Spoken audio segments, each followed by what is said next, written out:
Hello quilters, welcome back to the Aster Sew Along. This is our last week, can you believe it? It feels like it's just flown by, even though we took a few weeks off for Christmas holiday. We've only had 7 weeks of instructional videos, so it really has gone fast. This week we're gonna work on sewing our sashing to our blocks, we're gonna add our borders, and I'm gonna give you just a few hints on machine quilting. I've enjoyed sewing along with you, and I hope that you have too. Hopefully you've picked up a few things along the way. And if you like this style of sew along for both learning and keeping on task with getting a project finished, I hope you will consider joining me in a sew along again. My next sew along will be this one for the Winter Wonder Sampler. This will be happening sometime in July, so you can watch for more details coming on that. It's going to go with my next collection called Winter Wonder, which will be coming out in May. So I'd love to see you join along for that sew along as well. So stay tuned. Following this, there'll be a few instructional videos that will take you through those last steps on completing your quilt. And thanks again for joining along.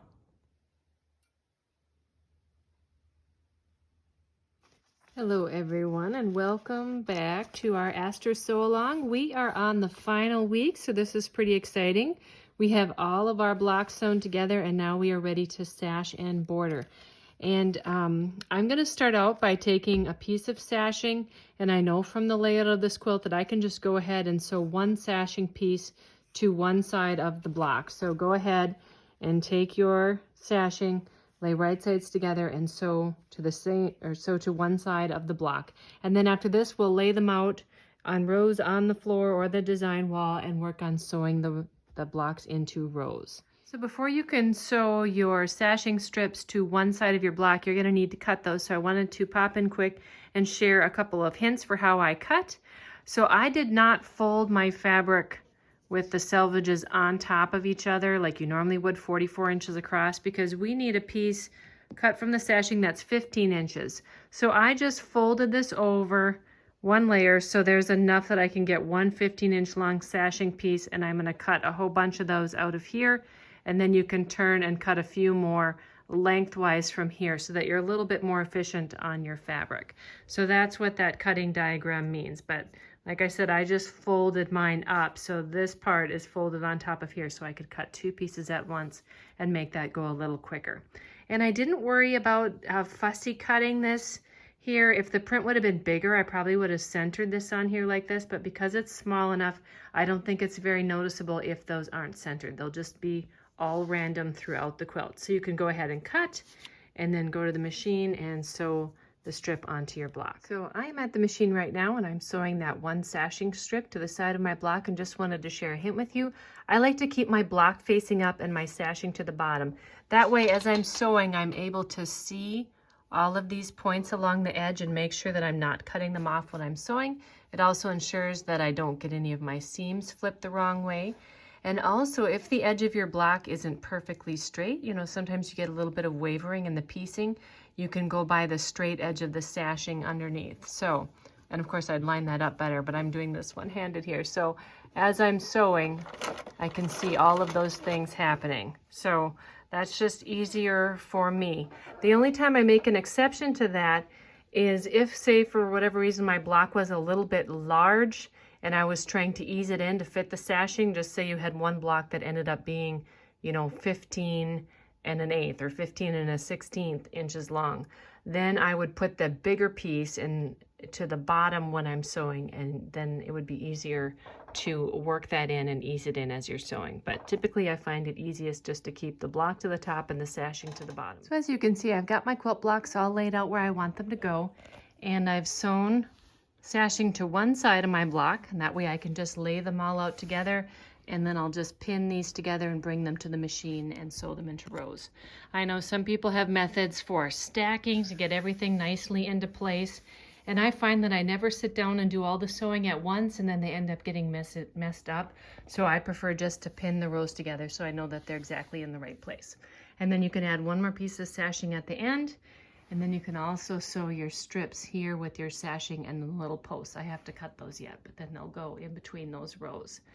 And I'm pressing everything toward the sashing. And after I have that done, we'll come back and talk about adding borders.